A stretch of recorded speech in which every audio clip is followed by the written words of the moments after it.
This अच्छा जी, conference will आज now be अल्हम्दुलिल्लाह recorded. आज हमने अपने लेक्चर की इब्तिदा की है अल्हम्दुलिल्लाह सहरी के बाद। आप सल्लल्लाहु अलैहि वसल्लम का एक फरमान है कि जिस शख्स ने सुबह फजर के बाद अपना काम स्टार्ट किया, अल्लाह ताला उसमें बरकत डाल देते हैं। तो एक तो ये भी चीज़ हमारे लिए है कि अल्लाह करे इसमें हमारे लिए बरकत हो, और वो तमाम लोग जो सेशन को ज्वाइन किए हुए हैं उनको अल्लाह ताला कामयाब करें। और दूसरी चीज़ जो इसके अंदर ये भी होती है कि हमने चूँकि सहरी खाई होती है, तो फ़ौरन सोने के बाद मैं ये भी नोट कर रहा था कि हमें जो है वो उसके बाद एसिडिटी या दूसरी प्रॉब्लम्स का भी बाज़ औक़ात सामना करना पड़ता है। तो इस तरह से 1 घंटा ये हमारा जो है ये हमारे स्टमक को भी कुछ बेनिफिट उसमें मिल जाएगा। अच्छा जी, एक बच्चे ने रिक्वेस्ट की है कि जब मैं स्टार्ट किया करूँ तो कोई अच्छी बात जो है वो आपसे कुरान पाक की इस तरह से डिस्कस कर लिया करूँ। तो इंशाल्लाह मैं देखता हूँ, कल से फिर उसको हम प्रॉपर ले लिया करेंगे। अभी जो है वो मैं आज लेसन को स्टार्ट कर लेता हूँ, उसके बाद इंशाल्लाह दोबारा जो है उसको हम प्रॉपर वे से ले चलेंगे। अच्छा, आज मैं ऐसा करूँगा कि आज का जो लेक्चर है वो मैं उसकी रिकॉर्डिंग का आपको वो भेज दूँगा लिंक, क्योंकि वो स्टूडेंट जिनको पता नहीं था वो ऑब्वियसली 8 बजे वो लॉगिन होंगे तो उन बेचारों को प्रॉब्लम आएगी। तो इसलिए आज का जो लेक्चर है वो मैं उनके साथ शेयर कर लूँगा। कोई आपका पिछले लेक्चर से क्वेश्चन हो तो बेटा आप पहले पूछ सकते हैं, फिर मैं उस प्रॉपर चैनल को स्टार्ट करूँ।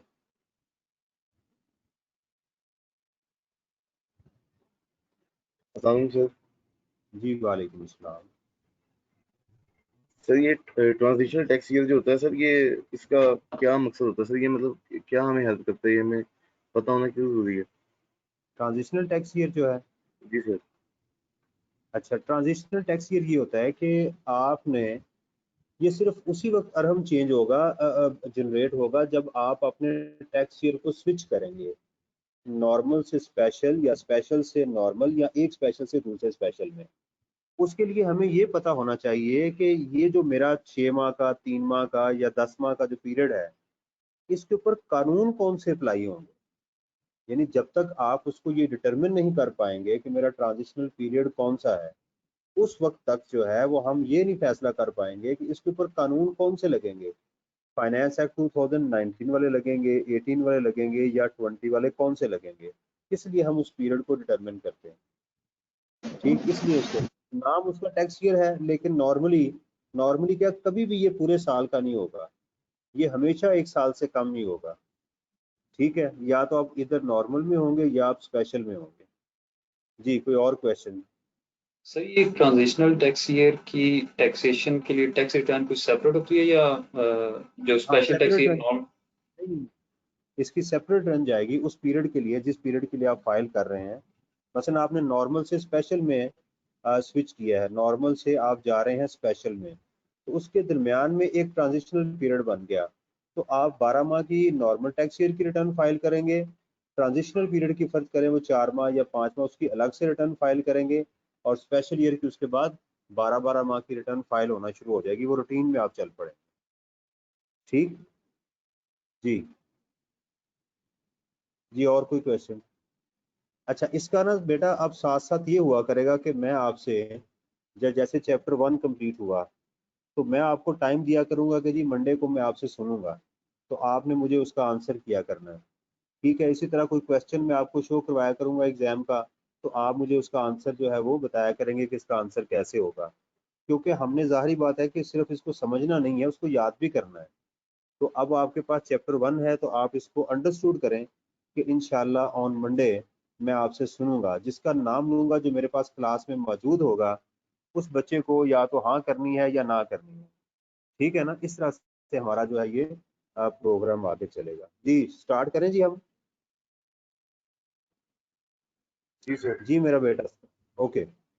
अच्छा जी, आज हमारा जो मॉड्यूल 2 है, पहला हमारा मॉड्यूल कंप्लीट हो गया इन चैप्टर 1 कि उसमें हमने ये बात की थी कि हमारे पास प्रोफाइल क्या है किसी पर्सन का, दूसरी चीज़ थी इनकम और तीसरी थी tax. Now today we have started income. हमने इनकम को आज जो है वो स्टार्ट किया, आपके सामने आपको नज़र आ रही है। इनकम हमारी दो तरह की है, number one is total income and the second is taxable income. और टोटल इनकम क्या है? Income from salary, income from property, business income, capital gain and income from other sources. हमारी इसमें सीक्वेंस क्या होगी, इसको हम कैसे तैयार करेंगे? सबसे पहले हम सैलरी को काम करेंगे, नंबर वन। सैलरी के बाद हम चलेंगे इनकम फ्रॉम प्रॉपर्टी के ऊपर, उसका एक चैप्टर है। उसके बाद हम थर्ड लेवल पे जाएंगे कैपिटल गेन्स के ऊपर, और फोर्थ लेवल पे इनकम फ्रॉम अदर सोर्सेज को हम करेंगे। इसके बाद हम जो है वो आएंगे उसके ऊपर डिडक्टेबल अलाउंसेस के ऊपर और टैक्स क्रेडिट्स के ऊपर। फिर हमारा होगा चैप्टर नंबर 10। जब हमारा चैप्टर नंबर 10 हो जाएगा, फिर उसके बाद जो हमारा सेकंड सेशन होगा उसमें बिजनेस को कंप्लीट किया जाएगा। उसके बाद फिर हमारे पास न्यूमेरिकल होंगे। तो हमारा सेशन कुछ इस तरह से चलेगा कि हमारे पास पहले होगा चैप्टर नंबर 1 हम कर चुके हुए हैं, 2 को हम छोड़ देंगे अभी। इसके बाद करेंगे 3, 4 और 5, ये एक ग्रुप है। उसके बाद चैप्टर नंबर 6 ये इनकम फ्रॉम प्रॉपर्टी का चैप्टर नंबर हमारे पास जो 6 जो है वो शेयर फ्रॉम एओपी का है, अभी भी उसको नहीं करेंगे हम। चैप्टर नंबर 6 को भी अभी हम नहीं करेंगे। Income from property chapter number 7 को, capital gain chapter number 8, chapter number 9। ठीक उसके बाद हम जो है वो चैप्टर नंबर 2 को करेंगे। चैप्टर 2 को करने के बाद हमारा एक चैप्टर होगा न्यूमेरिकल प्रैक्टिस का या रिवीजन समझ लें, वो होगा चैप्टर नंबर 10। उसके बाद हम चलेंगे बिजनेस में। बिजनेस में जो हमारे पास होगा, बिजनेस के अंदर हम किताब को, जो बुक है हमारी खालिद साहब की, उसमें से सिर्फ हम एक्सरसाइज करेंगे। और इसमें जो है प्लस मेरे सारे नोट्स इस पूरे बिजनेस के मैं आपको अपने नोट्स दूंगा, समरी दूंगा। और इसमें खालिद साहब के जो चैप्टर कौन कौन से कवर होंगे, 11, 12, 13, 14। ठीक, ये करने के बाद हम 15 को फिलहाल छोड़ेंगे, या 15 को भी हो सकता कर लें। और उसके बाद हमारी रिवीजन होगी चैप्टर नंबर 16 के अंदर। तो इस तरह से हम जो है वो टैक्सेबल इनकम और टैक्स तक पहुंच जाएंगे। ये हमारा इस तरह से हमारा इंशाल्लाह इसके बाद प्लान होगा। तो चैप्टर नंबर 1 हम ऑलरेडी अल्हम्दुलिल्लाह कर चुके हुए हैं। किसी बच्चे को उसमें कन्फ्यूजन हो या वो चैप्टर नंबर 1 के मेरे लेक्चर दोबारा सुनना चाहता हो, प्लीज़ मुझे व्हाट्सएप करें। ग्रुप में नहीं करना, पर्सनल मुझे करें, मैं उनको लिंक भेज दूंगा, तरतीब से बता दूंगा कि भी इस तरतीब के मुताबिक आपने लेक्चर्स को सुनना है। तो आपका चैप्टर नंबर 1 जो है उसमें इंशाल्लाह वो क्लियर हो जाएगा। उसमें कोई प्रॉब्लम हुई तो फिर वो भी देख लेंगे, लेकिन इंशाल्लाह चैप्टर नंबर 1 और बेसिक्स आपके क्लियर हो जाएंगे। आज जो हम चैप्टर शुरू कर रहे हैं वो है चैप्टर नंबर 3। लेकिन इससे पहले मुझे आपको एक ओवरव्यू देना है कि हमने इसका करना क्या है। इसका अगर आप प्रिंट स्क्रीन लेना चाहते हैं तो पहले इसका, इस सीक्वेंस का जो हमारा सिलेबस आउटलाइन है, जिस तरतीब से मैंने चलना है उसको कीजिएगा। इसमें चैप्टर 6 जो है वो यहाँ करेंगे हम जाके। तो इसका बेशक आप वो प्रिंट स्क्रीन ले लें, फिर उसके बाद मैं नेक्स्ट मूव करता हूँ। चलें जी।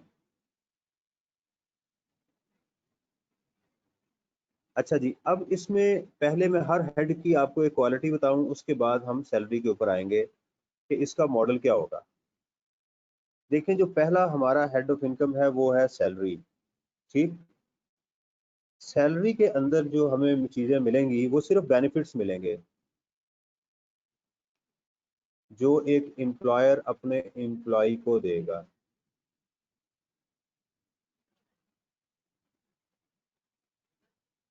हमने क्या करना है कि उन बेनिफिट्स को टैक्सेबल इनकम में कन्वर्ट करना है। ये बात बस आपने एक जहन में रखनी है, इससे हम आगे चलें।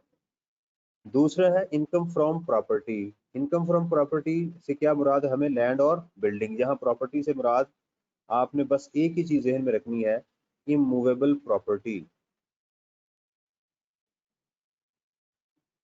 आपने कोशिश करनी है कि मेरे से आइंदा ये नहीं बात करनी कि कार सर क्या इनकम फ्रॉम प्रॉपर्टी में टैक्स हो सकती है, उसका रेंट, ऐसी नहीं बात करनी। बस प्रॉपर्टी से मुराद सिर्फ इनकम इमूवेबल प्रॉपर्टी है, उसको हम यहाँ डिस्कस करेंगे। यहाँ पर हमारे पास इनकम होगी इंडिविजुअल के लिए और वो टैक्सेबल इनकम में कन्वर्ट करेंगे, और कंपनी का इसमें इशू डिस्कस करेंगे। बिजनेस के अंदर हमारे पास जो है वो रेवेन्यू होगा, जैसे आप प्रॉफिट एंड लॉस अकाउंट बनाते हैं माइनस उसमें से एक्सपेंसेस करेंगे तो हम टैक्सेबल इनकम तक पहुंच जाएंगे। कैपिटल गेन के अंदर जो मॉडल चलेगा वो चलेगा सेल प्राइस माइनस कॉस्ट। ठीक। अच्छा, अब सेल प्राइस जो है वो रेवेन्यू, उसको भी रेवेन्यू बोलते हैं और कॉस्ट को एक्सपेंडिचर भी बोलते हैं। तो मैंने इसमें सेल प्राइस और कॉस्ट क्यों लिखा, उसकी एक रीज़न है कि यहाँ पर हमें नॉर्मली इंडिविजुअल आइटम्स के ऊपर बात करना पड़ती है, यानी शेयर्स हैं। जैसे इसके अंदर आपको ज़्यादा चीज़ कौन सी मिलेगी, शेयर्स।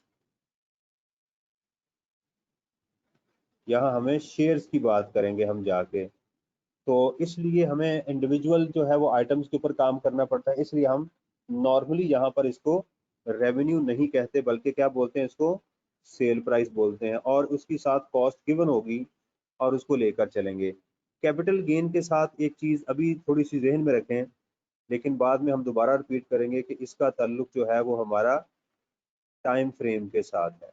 ये बात आपने जहन में रखनी है कि इसका ताल्लुक टाइम फ्रेम के साथ है। जब भी कैपिटल गेन का वर्ड आएगा साथ हमें टाइम लाजमी कंसिडर करना होगा। लॉ ये कहता है कि अगर आपकी कोई इनकम इन 4 हेड्स में नहीं होगी तो उसको हम इनकम फ्रॉम अदर सोर्सेज में लेकर चलेंगे। और इसका भी मॉडल वही होगा कि हमें जो है वो वहाँ पर सेल प्राइस और कॉस्ट गिवन होगी। इस तरह हम टोटल इनकम तक पहुँचेंगे, फिर हम इसके आगे मूव करेंगे। ठीक है जी। तो ये आज जो हमारा टॉपिक स्टार्ट हो रहा है अल्हम्दुलिल्लाह, वो क्या है, इनकम फ्रॉम सैलरी। अच्छा जी, इनकम फ्रॉम सैलरी में एक तो होती है बेसिक सैलरी, जो कैश की शक्ल में कुछ बेनिफिट्स मिलते हैं।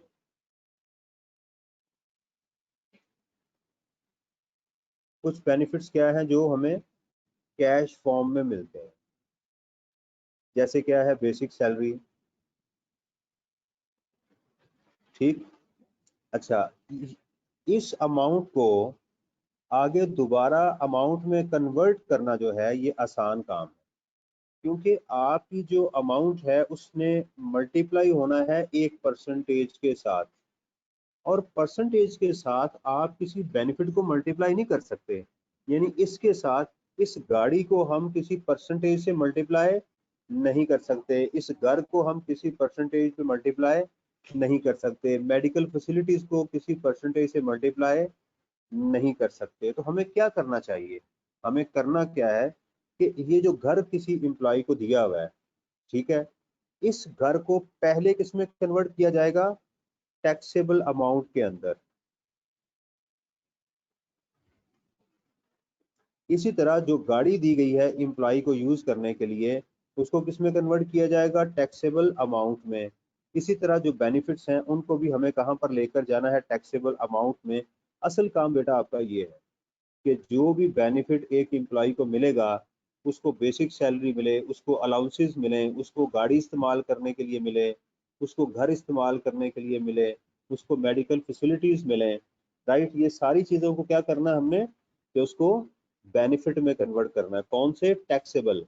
तो हमें जो बेनिफिट्स मिलेंगे एग्जाम के अंदर, हमने उसको किस में कन्वर्ट करना है, टैक्सेबल अमाउंट के अंदर कन्वर्ट करना है। तो जितनी भी अमाउंट्स होंगी, लेट्स सपोज कि आपको एग्जाम के अंदर एक्स वाई जी के ये सारी अमाउंट्स आपको एग्जाम में मिल रही हैं, हमने उन तमाम अमाउंट्स को प्रोसेस करके किसी एक अमाउंट तक पहुंचना होगा। ठीक, उनको ऐड करेंगे तो फिर हमारी टैक्सेबल सैलरी आ जाएगी। ये वो काम है जो मैं आपको सिखाने लगा। Is it clear? यहाँ तक कोई क्वेश्चन हो? इसको कैसे कन्वर्ट करना ये नहीं पूछना, वही तो काम हमने करना है तीनों चैप्टरों में। तो इसके नोट्स वगैरह हैं वो आप कब देंगे? हाँ, इसके जो चैप्टर के नोट्स हैं वो मैं आपको व्हाट्सएप पे मेल कर, उस पे वो मैसेज कर दूंगा, वो आपको मिल जाएंगे। ठीक है जी। और साथ में बता भी दूंगा कि इसमें कौन कौन सी चीज़ें मैंने आपको वो करवा दी हैं। अच्छा जी, इससे पहले कि हम बेनिफिट्स के ऊपर बात करें, हमें इस मॉडल के बेसिक्स को पहले डिस्कस करना है। ठीक है। और हम आपको ये पिक्चर नज़र आ रही है सारी? Yes sir. गाड़ी कैसी लगी आपको? चाहिए सर, जबरदस्त। अच्छी है ये, लेकिन ये मेहनत करने से बेटा मिलनी है। सीए करेंगे तो फिर उसके बाद जो है वो इंशाल्लाह अच्छा घर भी मिलेगा, फैसिलिटीज भी मिलेंगी, और ये नोट देखें 5-5 हज़ार के। अब तो खैर आपके अकाउंट में इंशाल्लाह जब सीए कर लेंगे ट्रांसफर हो जाएगा, तो आपको जस्ट मैसेज आया करेगा। बिस्मिल्लाहिर्रहमानिर्रहीम। नहीं जी, अब सबसे पहले हम जो हमारी सैलरी इनकम है उसके हम पहले बेसिक्स को डिस्कस करते हैं। दिस इज एक्सट्रीमली इम्पोर्टेंट कि उसकी बेस क्या है। जब तक उसकी हम बेस को नहीं समझेंगे उस वक्त तक हमें चीज़ें समझ नहीं आएंगी। उसकी बेस क्या है हमारे पास? सबसे पहले तो हमारी जो बेस है वो ये होनी चाहिए कि there should be an employment relationship.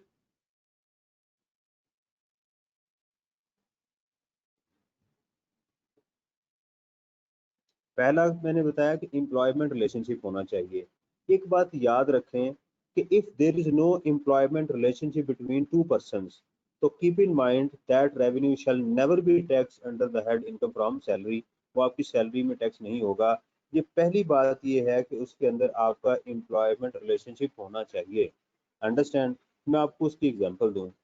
Let's suppose कि एक साहब हैं, वो रंग करते हैं, कपड़े डाई करते हैं, ठीक है।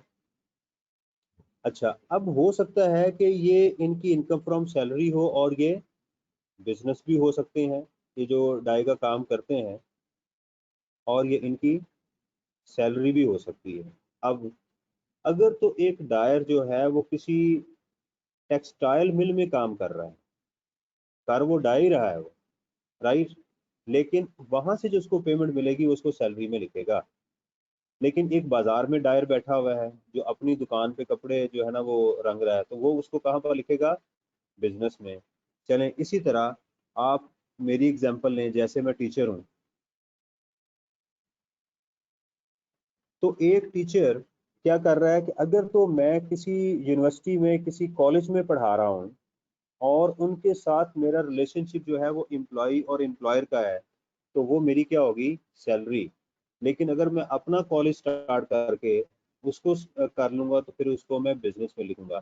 तो इससे ये भी बात हमें समझ आ रही है कि भाई इस बात से पता नहीं चलता, सर्विसेज से कभी आप डिसाइड नहीं कर सकते कि ये सर्विसेज जी सैलरी में जाएंगी और ये सर्विसेज बिजनेस में जाएंगी। ये ऐसे कभी नहीं होगा, ये बात याद रखें। रिलेशनशिप डिसाइड्स कि where your income will be taxed, कि आपकी इनकम कहाँ पर जा रही है। ठीक। अच्छा, अब एम्प्लॉयमेंट को हम डिफाइन करते हैं। नंबर 2 इसमें ये है कि salary is taxed on received basis, is taxed on received basis. ये बात आपने याद, ये दो सबसे इंपॉर्टेंट इसकी चीजें हैं। अब उसको हम वन बाय वन जो है उसको एक्सप्लेन करते हैं कि ये दोनों चीजें क्या है। सबसे पहले हमारा आता है जी एम्प्लॉयमेंट रिलेशनशिप। अब उसको हम डिस्कस करते हैं कि what is meant by employment relationship, वो क्या चीज है। देखिए, एम्प्लॉयमेंट रिलेशनशिप में एक है एम्प्लॉई और एक है एम्प्लॉयर। हम इसकी एक एग्जांपल वो लेते हैं कि जैसे एक एम्प्लॉई है अरशद और एम्प्लॉयर है उसका पैकेजेस लिमिटेड। ये तो एम्प्लॉयर जो एम्प्लॉय को पेमेंट करेगा ये भी एम्प्लॉयमेंट रिलेशनशिप में ही आएगी।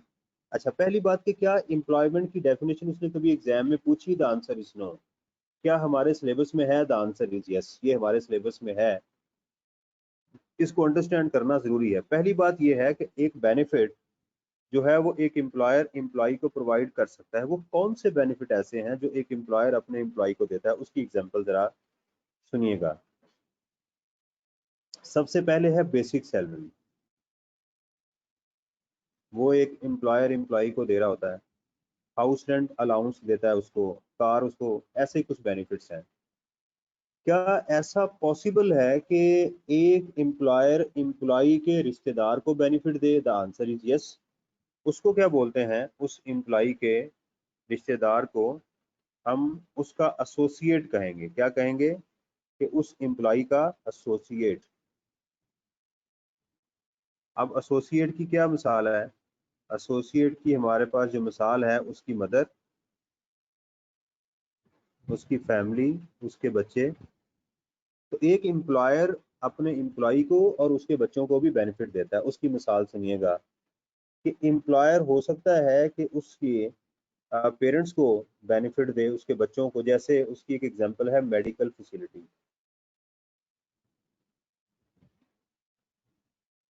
ठीक है, तो इसी तरह आप लोगों को कुछ को पता होगा कि जिनके वालिदैन भाई वगैरह काम करते हैं तो उनकी कंपनी उनको भी मेडिकल फैसिलिटी प्रोवाइड करती है और उनके एसोसिएट को भी प्रोवाइड करती है।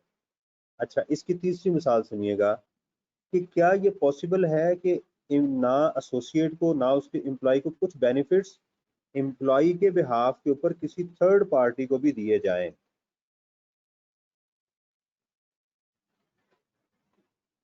जी बिल्कुल, ये पॉसिबल है। फॉर एग्जांपल मैं आपको उसकी अगर एग्जांपल कोड करूं तो जैसे अरशद ने एचबीएल से लोन लिया हुआ था। ठीक, अरशद ने एचबीएल से लोन लिया हुआ था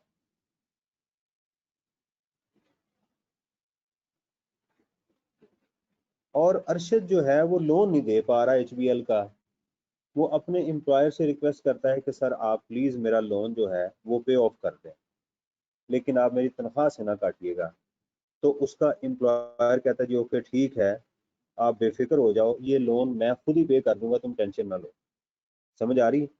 तो ये भी पॉसिबल है कि एक एम्प्लॉयर एसोसिएट को, एम्प्लॉय को या थर्ड पार्टी को बेनिफिट दे। अच्छा, अब जरा इस साइड पे आइएगा। ये पॉसिबल है कि एम्प्लॉयर ये बेनिफिट खुद दे या इसका कोई एसोसिएट बेनिफिट दे, या एम्प्लॉयर के बिहाफ के ऊपर कोई थर्ड पार्टी इनको बेनिफिट दे। मसलन अब एसोसिएट की एग्जांपल लें, जैसे पैकेजेस है, तो पैकेजेस की एक एग्जांपल जो है वो शालामार हॉस्पिटल है।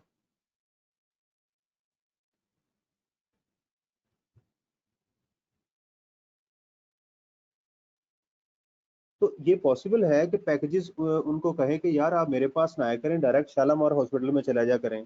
अगर आपको कोई प्रॉब्लम है या आपकी वालदा को कोई प्रॉब्लम है तो आप हॉस्पिटल जाया करें, आपको फ्री ट्रीटमेंट मिलेगा। ठीक है, और ये भी पॉसिबल है कि आप आईजीआई भी इन्हीं की कंपनी है, पैकेजेस की कंपनी है, तो ये भी पॉसिबल है कि एम्प्लॉयर बजाय उनको करने के वो उनको इंश्योर कर दे इस कंपनी के पास और कहे कि यार आपको किसी जिस हॉस्पिटल में दिल चाहे चले जाएं, आपकी मैंने इंश्योरेंस करवा दी फ्रॉम आईजीआई। तो यहाँ से हमें ये पता चला कि एम्प्लॉयर से क्या मुराद है। Employers means the associate of the employer and third party on the behalf of the employer. और इसी तरह एम्प्लॉय से क्या मुराद है, associate of the employee and third party on the behalf of the employee. तो ये तमाम बेनिफिट अगर एम्प्लॉयर खुद, उसका एसोसिएट या कोई थर्ड पार्टी प्रोवाइड करे एम्प्लॉय को डायरेक्टली, उसके एसोसिएट को या किसी थर्ड पार्टी को, तो हम यही समझेंगे कि ये बेनिफिट जो है वो एम्प्लॉयर ने एम्प्लॉय को दिया। एम्प्लॉय यहाँ पर ये नहीं कह सकता कि जनाब ये तो आईजीआई ने मेरी वालदा का ट्रीटमेंट करवाया है। वो कहेंगे भाई ये हम ही ने कहा था करवाया ना। ये बात पहली मैंने आपको बताई, इसका स्क्रीनशॉट बेटा ले लें, फिर दूसरी बात की तरफ चलते हैं।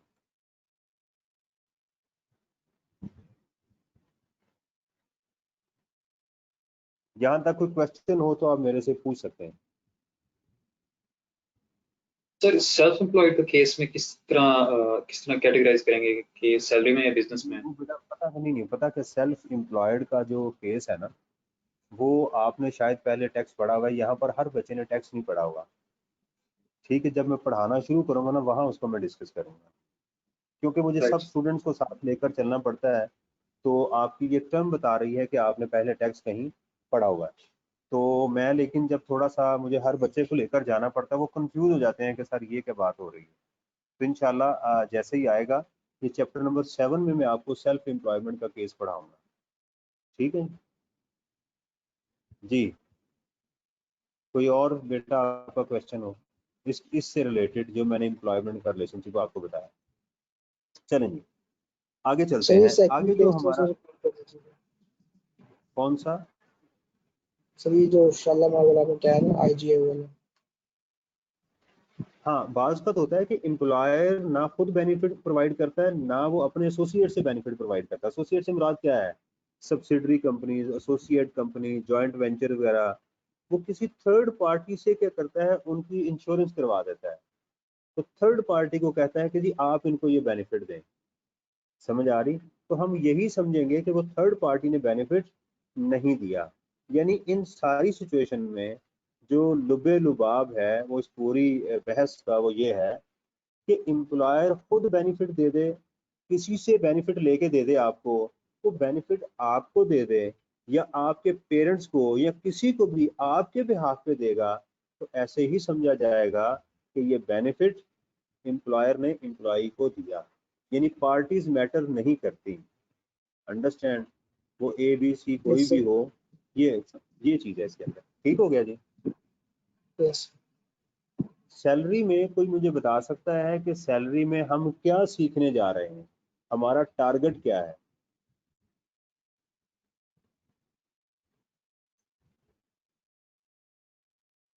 तो इसमें जो भी ये हमें जो सारा अलाउंसेस काम है आपको करवाना या कोई भी चीज मिले हम उसे टैक्सेबल इनकम में कन्वर्ट करके हम उसका टैक्स फाइंड कर सकें। हमारा मकसद ये है कि वो तमाम बेनिफिट्स ड्यूरिंग द पीरियड जो एक एम्प्लॉयर अपने एम्प्लॉय को अंडर एम्प्लॉयमेंट रिलेशनशिप देगा, उस बेनिफिट को टैक्सेबल इनकम में कन्वर्ट करना, ये अपनी घुट्टी से बांध लें बस बात कि ये असल काम ये है।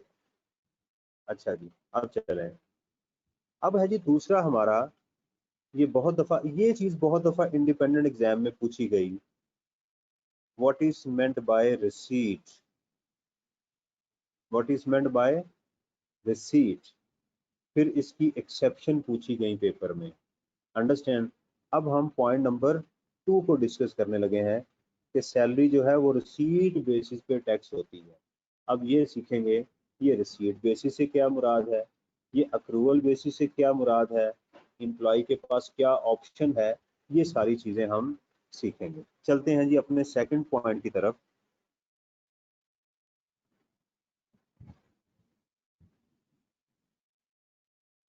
कि what is meant by receipt.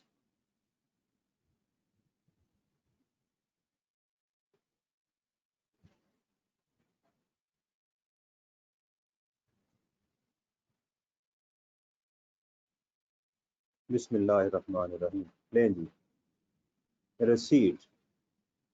पहली बात ये है कि लॉ ने रिसीट को डिफाइन किया, तो सबसे पहले हमें क्या देखना है, इसकी डेफिनेशन।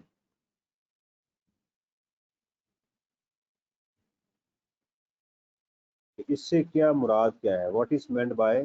देखें, एक है डिक्शनरी मीनिंग, जो आम मीनिंग आप लेते हैं, रिसीट, रिसीट मीन आप जो रिसीव करते हैं। लेकिन हमें देखना है कि लॉ इसको क्या कहता है। इसका जो रेफरेंस है वो है जी section number 69 of income tax ordinance 2001। वो सबसे पहले कहता है जी receipt mean actually received.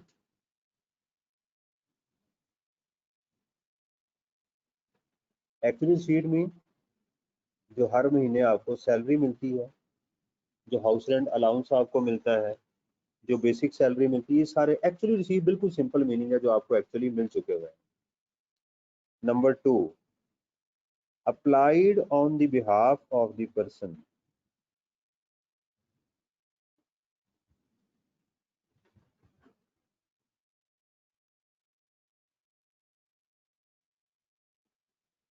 Person applied on the behalf of the person की क्या एग्जांपल होंगी हमारे सामने? फॉर एग्जांपल, जैसे मैंने लोन की एग्जांपल दी, इसी तरह एम्प्लॉय का टैक्स खुद से जमा करवा देना। ठीक?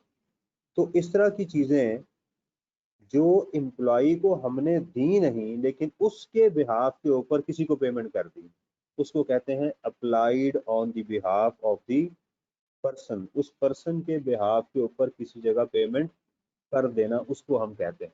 जैसे फॉर एग्जांपल, मैं एग्जांपल दूं कि आपके कॉलेज में मैं पढ़ा रहा हूं, ठीक है, जैसे अब कोरोना वायरस है, लॉकडाउन हुआ पड़ा है, तो मैंने किसी की पेमेंट करनी है, मैंने किसी से एयर कंडीशन परचेज किया, तो मुझे वो कहता है जी मुझे आप पेमेंट कर दें। तो मैं कहता हूँ यार ऐसा है कि आप एसी मुझे भेज दो, तो आप ये करो कि फलां कॉलेज चले जाओ, फलां शख्स से मिलना, वो आपको पेमेंट कर देगा। ठीक, अब कॉलेज वालों ने उसको 1 लाख रुपया दे दिया, ठीक, मेरे बिहाफ के ऊपर। तो ये ऐसे ही है जैसे उन्होंने मुझे दिया है। एक है कि मेरे अकाउंट में डायरेक्ट ट्रांसफर कर दें, उसको हम कहेंगे एक्चुअली रिसीव्ड। एक है कि मेरे कहने पे उन्होंने किसी जगह पर पेमेंट कर दी, उसको क्या बोलेंगे, applied on the behalf of the person. तो ये भी मेरी रिसीट गिनी जाएगी। और जो थर्ड पॉइंट है वो क्या है, वो है मेड अवेलेबल।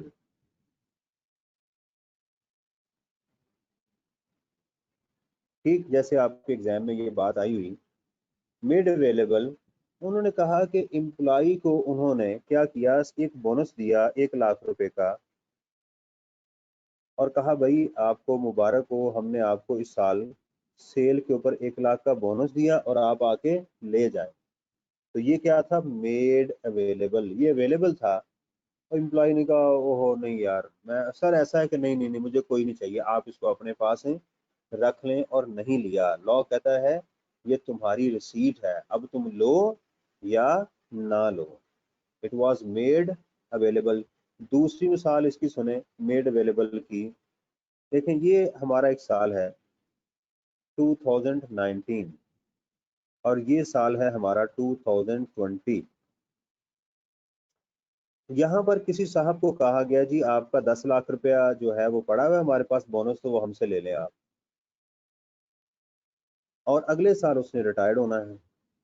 वो सोचता है कि यहाँ पर मेरी जो टैक्सेबल सैलरी है वो तो ऑलरेडी 50 लाख तो वो पड़ी हुई है, तो अगर मैं इस 10 लाख को भी उसमें ऐड कर लूंगा तो क्या होगा कि मेरी 60 लाख इनकम पे मेरा बड़ा अच्छा खासा टैक्स बन जाएगा। तो मैं अगर अगले साल इसको लूंगा तो मेरी अगले साल तो इसके अलावा कोई और इनकम है ही नहीं, तो मेरी इनकम 2 हिस्सों में स्प्लिट हो जाएगी। तो ये 10 लाख रुपया कहता जी चेक बना दें लेकिन मैं लेके अगले साल जाऊंगा। तो उसने क्या किया कि वो जो चेक था वो जून में तैयार था, लेकिन उसने क्या किया, उसको जाके जुलाई में रिसीव करके इन कैश करवाया। तो लॉ कहता है कि ये तुम्हारा पेमेंट जो है ये मेड अवेलेबल कब थी, जून में, तो लिहाजा बेशक तुमने इसको बाद में जाके कैश करवाया, लेकिन जब ये मेड अवेलेबल थी उसी साल हम इसको ट्रीट करेंगे। जी, ये पहले बताएं जी, ये बात समझ आई?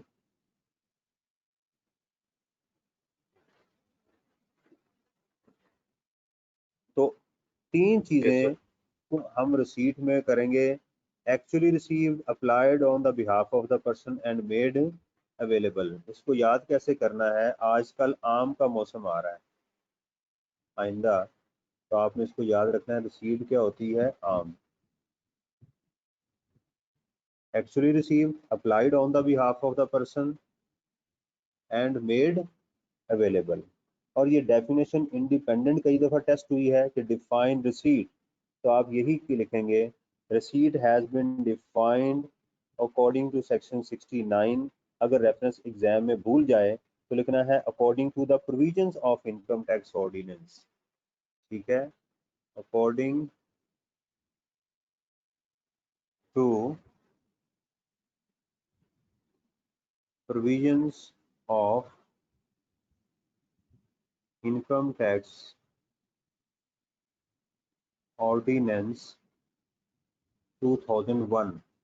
तो इसमें जो चीज़ याद रखने वाली है वो ये कि आपने आई कैपिटल लिखना है, टी कैपिटल लिखना है, ओ कैपिटल लिखना है, इसके बाद कॉमा डालना है और यहाँ 2001 लिखना है।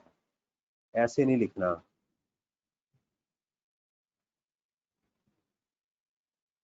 ये गलत होगा आपका। ठीक है, ये गलत तरीका है, इस तरह से आप लिखना है। अगर सेक्शन याद है तो लिखेंगे अकॉर्डिंग टू सेक्शन 69। जो भी आपको चीज़ हो वो याद करें। अब ज़रा इसको पहले एग्जाम्पल से देखते हैं और उसके बाद इसकी एक्सेप्शन देखते हैं कि उससे क्या मुराद है। अब हम इसकी पहले रिसीट की एग्जाम्पल लेंगे और उसके बाद हम क्या करेंगे, इसका कैलकुलेट करेंगे इसकी जो दूसरी चीज़ें हैं। अब आगे जी हमारे पास इसकी एग्जाम्पल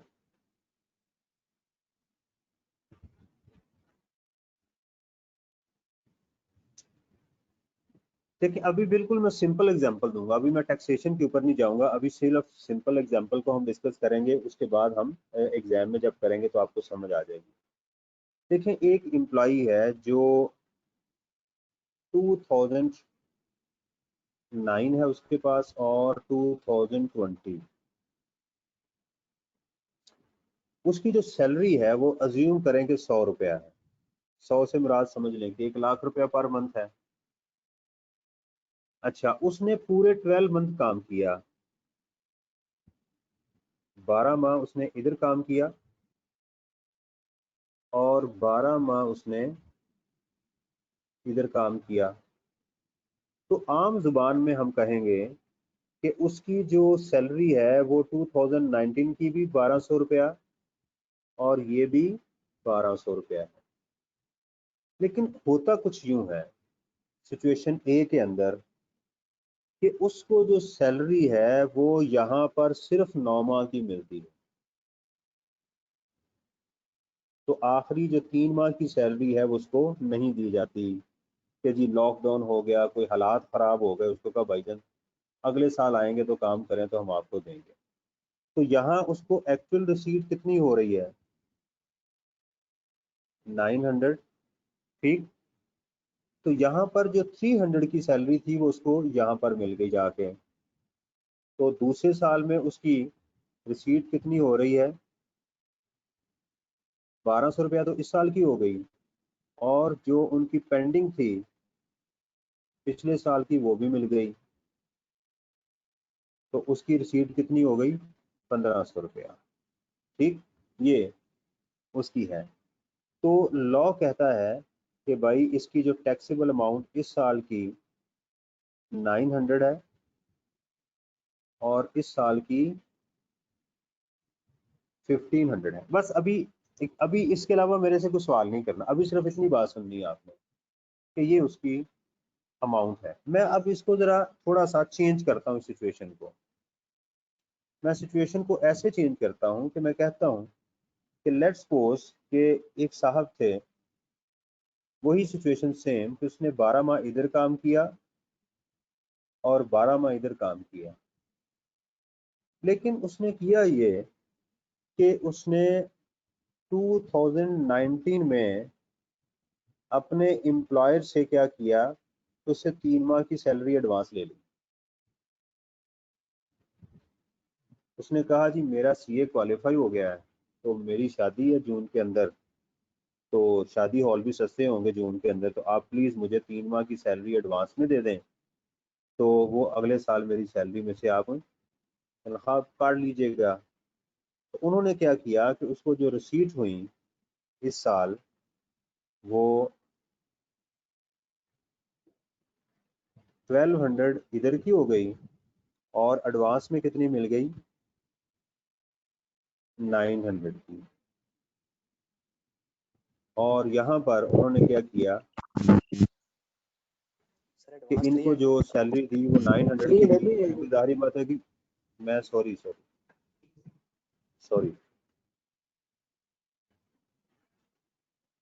और यहाँ पर 900 की उसको मिल गई, तो इसकी ये टैक्सेबल अमाउंट इधर होगी, ये टैक्सेबल अमाउंट इधर होगी। रिसीट की समझ आ गई?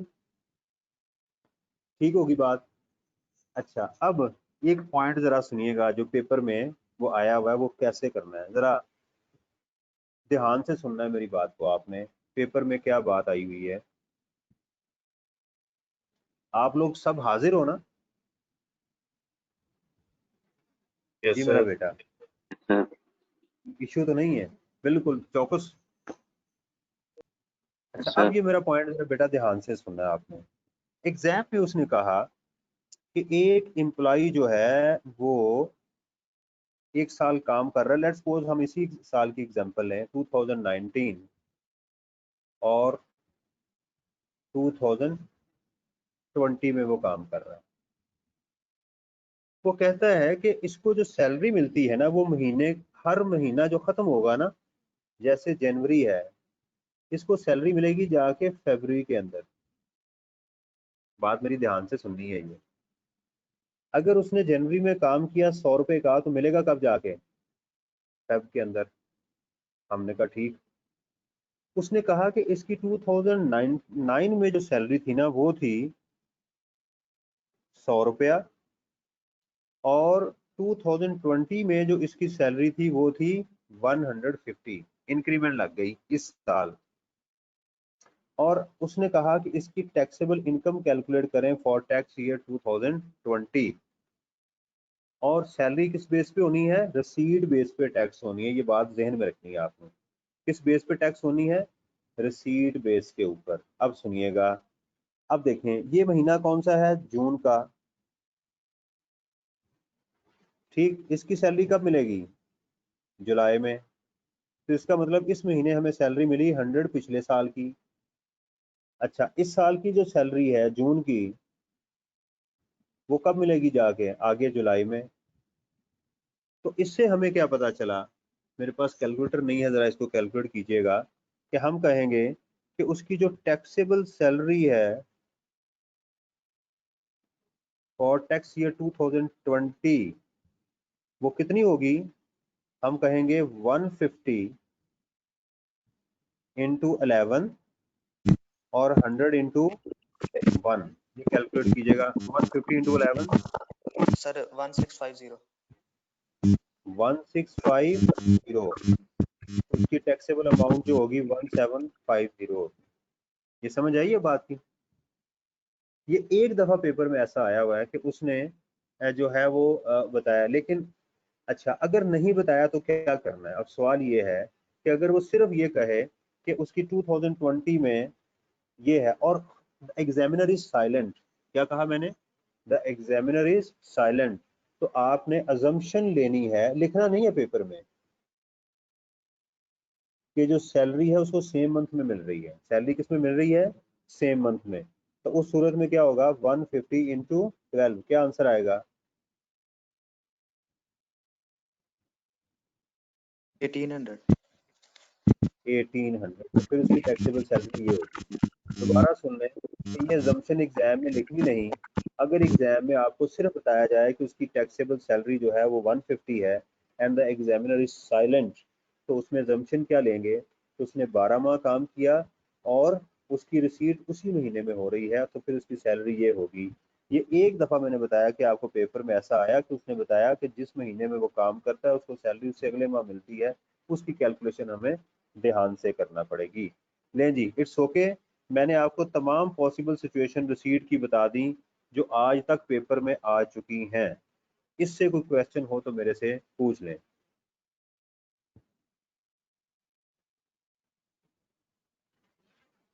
जी चलें आगे। चलें, अब इसके बाद एक सवाल ये आता है जो पेपर में बड़ा मारूफ क्वेश्चन है एग्जामिनर का। वो कहता है कि क्या सैलरी कैन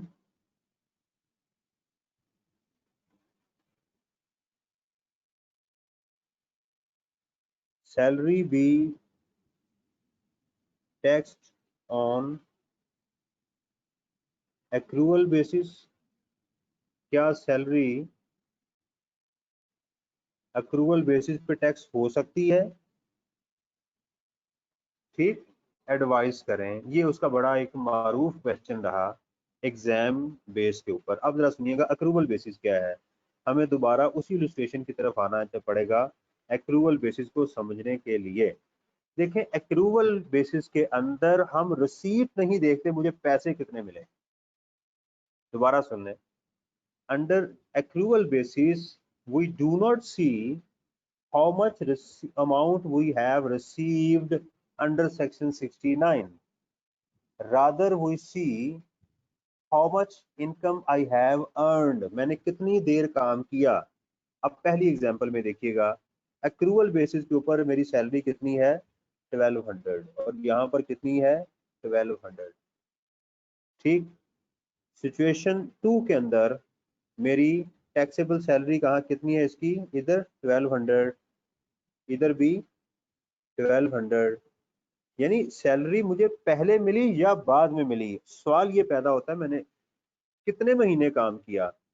12 माह इधर काम किया, 12 माह इधर काम किया, तो मेरी इतनी सैलरी होगी।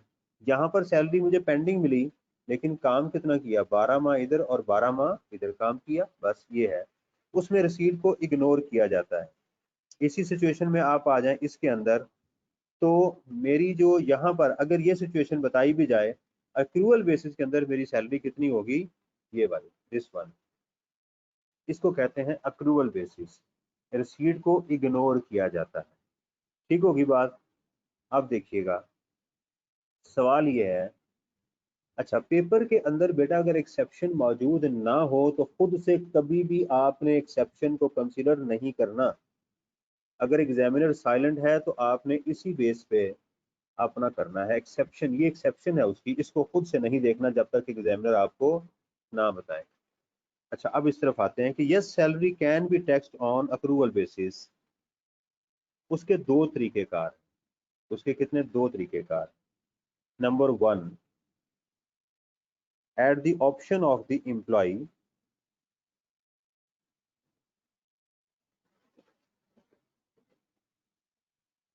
and under section, इसका मैं सेक्शन का रेफरेंस लिखता हूँ, under section 12 and at the option of the commissioner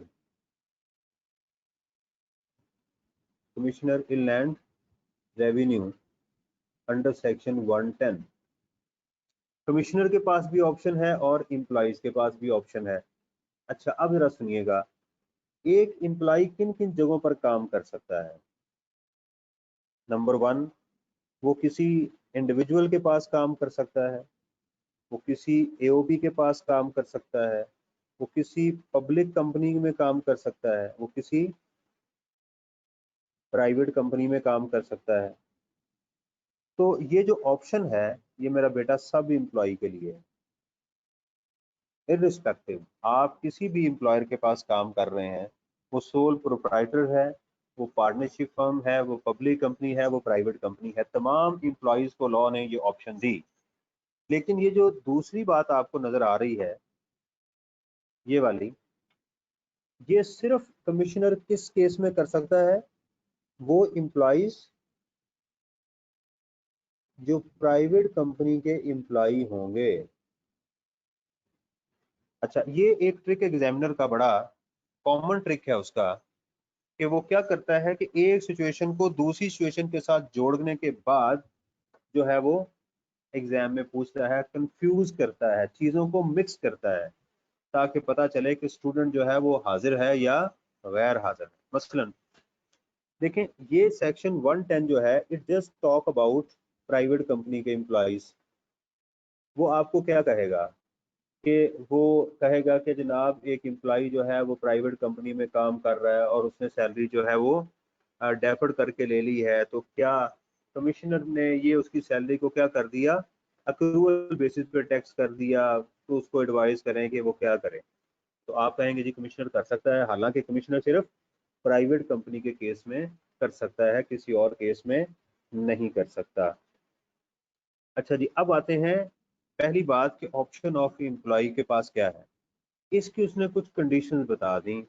उसने कहा नंबर 1 कंडीशन क्या है, किन कंडीशंस के अंदर वो एम्प्लॉय अपनी सैलरी को अक्रूवल बेसिस पे टैक्स करवा सकता है। Number 1, the salary was deferred,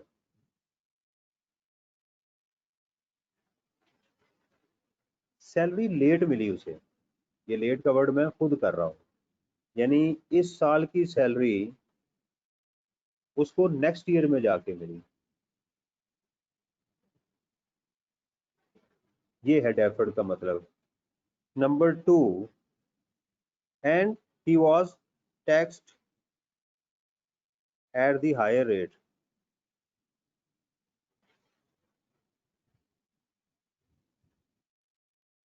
और उसकी वजह से उसको टैक्स ज़्यादा लग गया। फॉर एग्जांपल इसी को अगर एग्जांपल में लें आप, जैसे अगर उसको टाइम पे सैलरी मिलती तो 1200 इधर था, 1200 इधर था, तो उसका टैक्स रेट क्या लग रहा था, 10% इधर था, 10% उसको टैक्स इधर देना था। लेकिन हुआ क्या कि उसकी सैलरी जब उसको 900 इधर मिली तो उसका जो टैक्स रेट था वो तो 10% बना, लेकिन अगले साल जो उसको 1500 रुपया सैलरी मिली तो वो चली गई 12% के अंदर।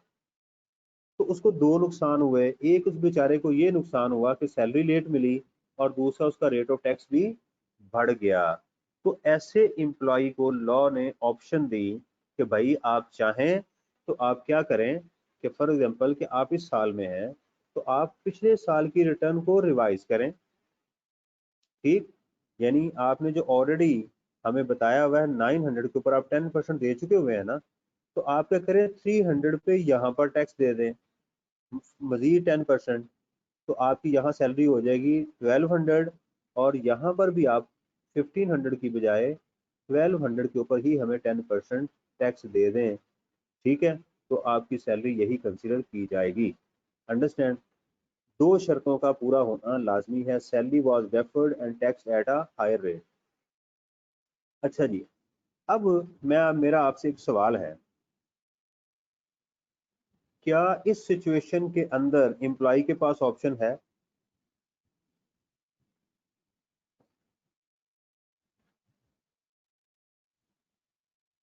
जी मेरा बेटा, क्या Yes, इस sir. ऑप्शन में एम्प्लॉय के पास ऑप्शन है कि वो चाहे तो 1200 से यहाँ पर टैक्स दे और 1200 यहाँ टैक्स करवा ले? क्या उसके पास ऑप्शन है? No sir. No sir, no sir. तो बेनिफिट 300 का। अच्छा, क्या यहाँ पर उसके पास ऑप्शन है?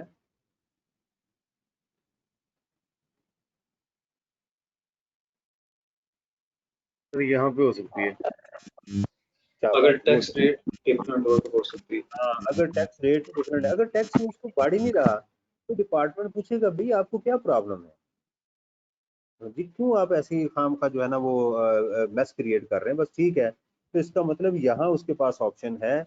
यहाँ बेशक उसको टैक्स ज़्यादा भी लग जाए तो यहाँ पर एम्प्लॉय के पास ऑप्शन मौजूद नहीं है, क्योंकि इसको डेफर्ड नहीं हो रही बल्कि एडवांस में मिल रही है। ये था इसमें पॉइंट। ये बात समझ आ गई? ठीक। और दूसरा क्या है कि कमिश्नर के पास ऑप्शन है कि वो प्राइवेट कंपनी के एम्प्लॉय की सैलरी जो है वो एक्रूवल बेसिस पे कर सकता है। मैं आपको प्रैक्टिकली थोड़ा सा समझा दूं कि लॉ को ये ऑप्शन क्यों दी गई, कमिश्नर को ये ऑप्शन क्यों दी गई। वैसे मैं आपको समझाने की कोशिश करता हूँ। देखिए, प्राइवेट कंपनी के अंदर अक्सर एम्प्लॉयज़ का जो मालिकान है उनके साथ बड़ा क्लोज रिलेशनशिप होता है। ठीक है, मैं आपको ज़रा पिछले साल की एग्जांपल दूं, 2018 की और 2019 की। तो 2000 जो हमारा ईयर था,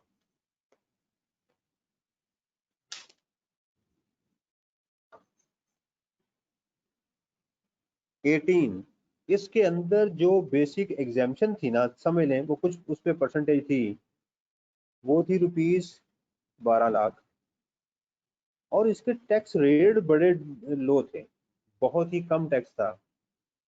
2019 के अंदर क्या हुआ कि रेट्स बढ़े, 2020 के अंदर रेट्स मजीद बढ़ गए, या कुछ ऐसे ही था, या 2019 में कम थे या 20 में। अब एक एम्प्लॉय को यहीं पे पता चल गया कि भाई अगले साल टैक्स रेट ज़्यादा लग रहे हैं, तो वो एम्प्लॉय अपने एम्प्लॉयर को कहता है कि सर आप एक काम करें कि मेरे अकाउंट में अभी जो है वो 20 लाख रुपया ट्रांसफ़र कर दें, ताकि मैं इस साल अपनी अमाउंट में इसको ऐड करवाऊं और मैं एग्जेम्पशन लूं, और ये अमाउंट मैं आपको वापस कर दूंगा, और फिर अगले साल आप मुझे कैश में अमाउंट देते रहिएगा। ये दोनों एम्प्लॉय और एम्प्लॉयर मिलके ये हरकत कर लेते हैं। ये डिपार्टमेंट, ये कमिश्नर को समझ आ जाती है कि यार ये क्या हरकत कर रहे हैं, तो उस सूरत में वो by hook and crook, commissioner के पास ये ऑप्शन है कि उसे कहे कि जनाब मैं तुम्हारी इस रसीद को नहीं मानता, मैं जो है तुम्हारा टैक्स अक्रूवल बेसिस पे ही लगाऊंगा, तो लिहाजा ये अमाउंट को आप आगे जाके टैक्स करवाओ। उसके पास ऑप्शन है। इसके फौरन बाद आप पूछेंगे तो सर क्या ये अरेंजमेंट जो है वो पब्लिक कंपनी के लोग नहीं कर सकते, क्या एओबी के लोग नहीं कर सकते, क्या इंडिविजुअल नहीं ये कर? बिल्कुल कर सकते हैं। तो भाई हमें क्या है, लॉ ने इनको ऑप्शन ही नहीं दी, कमिश्नर के पास ऑप्शन ही सिर्फ प्राइवेट कंपनी की है, तो बहस नहीं हम कर सकते। अंडरस्टैंड?